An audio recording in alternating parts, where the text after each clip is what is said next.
Hey everybody, what's going on? It's your host Andy with another episode of Grip, Rip, and Sip Live. Today's episode is brought to you in part by Sweet Velocity Boating and Power Sports, sweetvelocity.com. Just to Getaway Travel. Book your next trip with us at justttogetaway.com and Amp Caddy. Stay tuned to the end of the episode to get an extra 20% off of Amp Caddy products. And the sip of the day is from Ballast Point Sculpin IPA. I think this one's going to be good. Yes, sir. All right, today's episode is going to be about the rule changes, suckers. That's right, there's some 2019 rule changes, and I'm going to be bringing you this shit right here. All right, so a lot of changes came down the pipeline, the 2019 rule changes, and I have to say, this shit is going to be awesome. First of all, we have a few areas. We have ball at rest, taking relief, areas of the course, equipment, player behavior, and new local rules. This shit is going to be pretty intense. I love it. It's about time we change some of this shit. Like, you gotta evolve, adapt or die. And this is gonna be super awesome, and I can't wait to jump right into it. Okay, so some things under ball at rest. So now we have no penalty for accidentally moving your ball during a search, which fucking finally, because holy shit, I mean how can that be your fault when you're digging through like 8 feet worth of fescue? I mean, that's ridiculous. The next one under the ball at rest is no penalty for moving ball on the putting green. So, if you accidentally move your ball now, you can put it back without any penalty, and everything's gravy. And that's good because I think that one was getting called in. People weren't moving it back, or accidentally touching it and moving, and that's a stroke. That can cause some serious issues during a major tournament.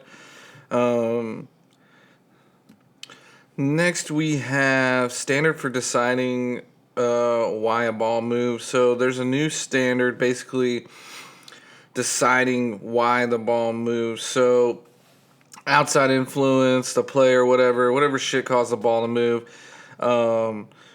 It has to, influence was known or virtually certain to have caused it to move. Otherwise, it'll be assumed that natural forces caused it, which is good because we don't want to be accused of it. So, I mean, thank God that shit's changed. The next one, replacing a ball when original spot is not known. So this one will be changed. The ball will always be placed on a spot rather than being dropped when replacing unknown. If the exact original spot is not known, the player will be required to place the ball in its estimated spot. So that's good. At least it's not going to take an hour to do that shit anymore. All right, the next one is pretty cool. I'm glad it's changed. Ball in motion accidentally deflected. Okay, so this goes back. I've seen it a couple times. Once I've seen it in person, but famously it's known, TC Chen with the double hit, hitting the ball once and then coming up with the club hitting it again. All right, now that's changed. There will be no penalty, and the ball will be played as it lies. So it's just as if you hit it once. So that shit's done with. So that's pretty cool. That's a good one that's changed.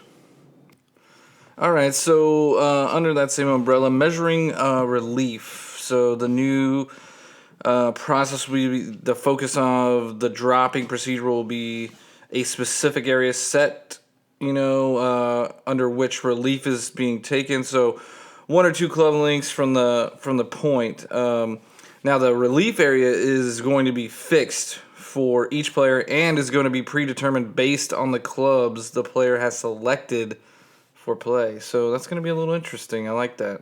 And mainly the reason for that one is they believe it will help players understand their relief area and overall create consistency across the board. So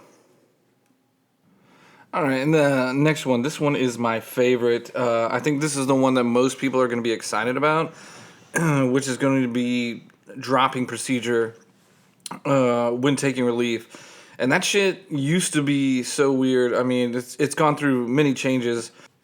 So what they did was they pretty much simplified it. The new requirement will be that you let go from knee height so the ball falls through the air and does not touch, any part of the body or equipment like usual.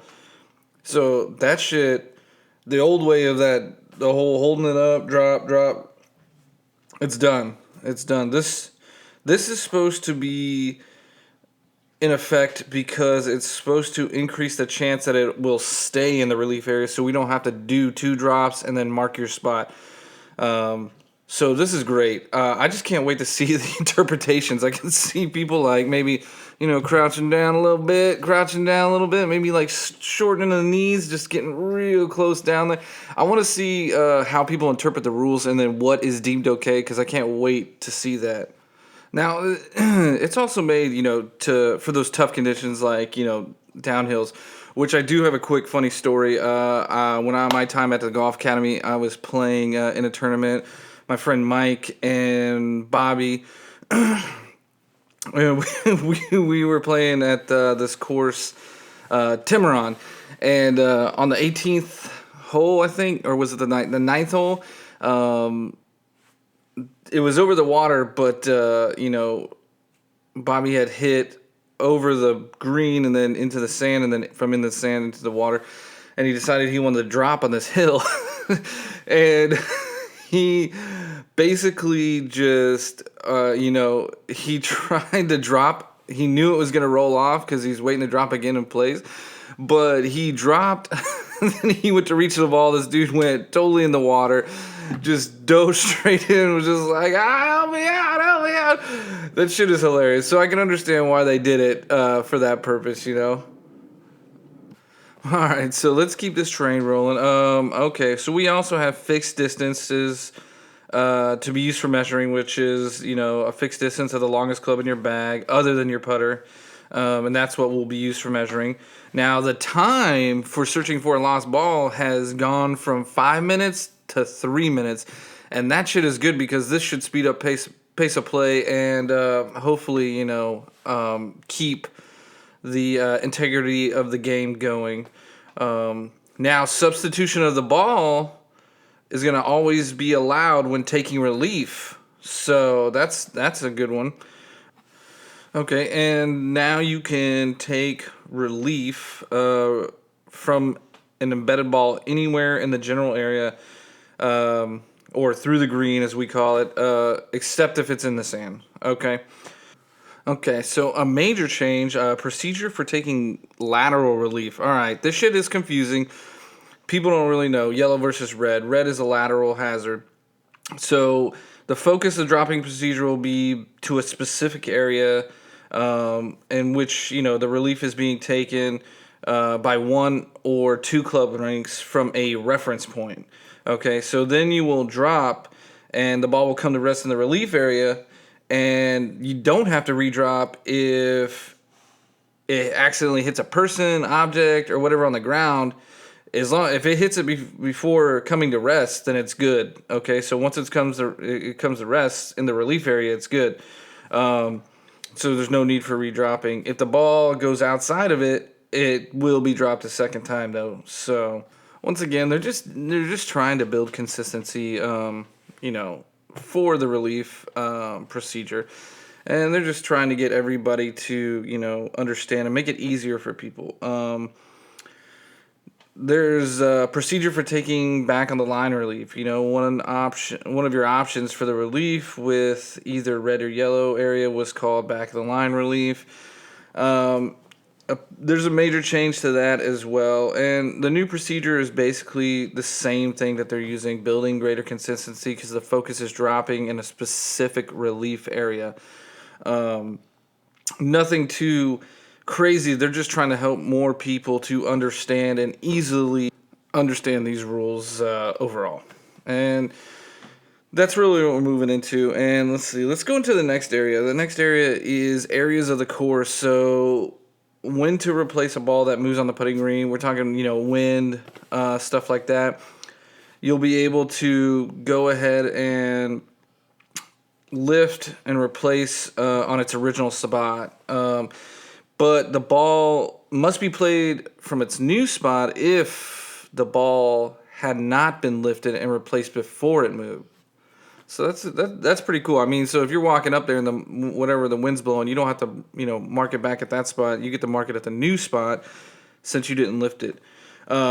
Another huge one that I know a lot of people, depending on how much into the game you are, is repairing damage on the putting green. So now any animal and damage, which is I've never really seen any, but I'm sure there's some out there. But spike marks was a huge one, and I know this one from a tournament. I was playing with a buddy, and this other guy just stomped his foot right on his line in front of the hole, just like nasty spike marks, and it turned into a huge big deal because that shit used to not be able to fix, so now you can fix it. So that's great. That's a great one. Another great one, touching the line of play. So there's no penalty for touching your line of play on the putting green as long as it does not improve the condition of your stroke. So that's great. I mean, that's a great one. Now, I think this one is one of the biggest ones, besides the one I was most happy for before. This one is the ball hitting the unattended flag stick in the hole. So the rule has always been it's a penalty if you putt while the flag stick is in, while your ball is on the green. That is no longer. This rule is no longer. So now you see pros, Bryson DeChambeau, saying he's, fast greens, he's going to use it as a backstop. So we're going to see how this turns out this year. I want to see how many people actually keep it in. It's just weird. It's just one of those things that you naturally do, taking the flag out. And it's going to be kind of weird to see who's actually going to keep it in while they're putting. Now, touching loose impediments in a penalty area. So no more is there a penalty for moving loose impediments, touching the ground, or grounding your club in a penalty area. That is remarkably fucking awesome. Okay, and now there is, some relaxed rules that they're implementing too for touching the ground in a bunker. Also, unplayable ball in a bunker. When you call it unplayable now, you can take relief outside a bunker for a unplayable ball for 2 penalty strokes. That's the kind of shit I want to see that, because I know you get a fried egg in there, it might be worth it just to take the 2-stroke penalty and move on. Okay, so let's go ahead and move on to equipment. Okay, now a club that is damaged during a round can continue to be used even if you damaged it in anger. Yes, that's how these damn rules are like specified. This shit goes so deep to say like how it is damaged in anger. Now, you will not be allowed to replace a damaged club during a round if you were responsible for the damage. That's going to be awesome. So, snap that driver, snap that putter. Well, if you're not going to use it, like that's it. That's going to be awesome. And one of the more interesting things for equipment now is the use of distance measuring devices will be allowed unless a local rule has been adopted prohibiting the use. I think this is stupid. I don't like it. I'll be the first to fucking say it. I hate it. Okay, this is bullshit.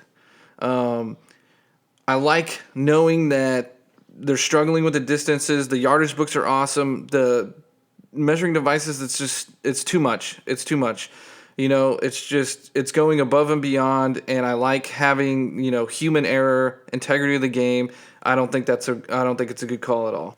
All right, and so, there's also playing a ball. Caddy standing behind a player to help line up a player is not allowed to stand. I don't want to get too much into that one.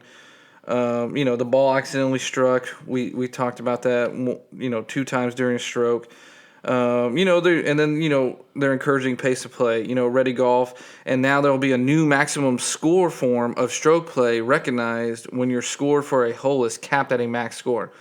So then, that's kind of good. And the last ones, really is player behavior. The proposed new rules speak to a high standard of conduct expected from the players, and I think that's more of them understanding the rules without having to argue with the rules official all the time and them knowing. All right, that's going to do it for this episode of Grip, Rip, and Sip Live. Today's episode was brought to you in part by Sweet Velocity Boating and Power Sports, sweetvelocity.com. And Just a Getaway Travel. Book your next trip with us at justagetaway.com. And don't forget to go on AmpCat and get an extra 20% off your order with the code GRS20. All right, guys, we'll catch you next time.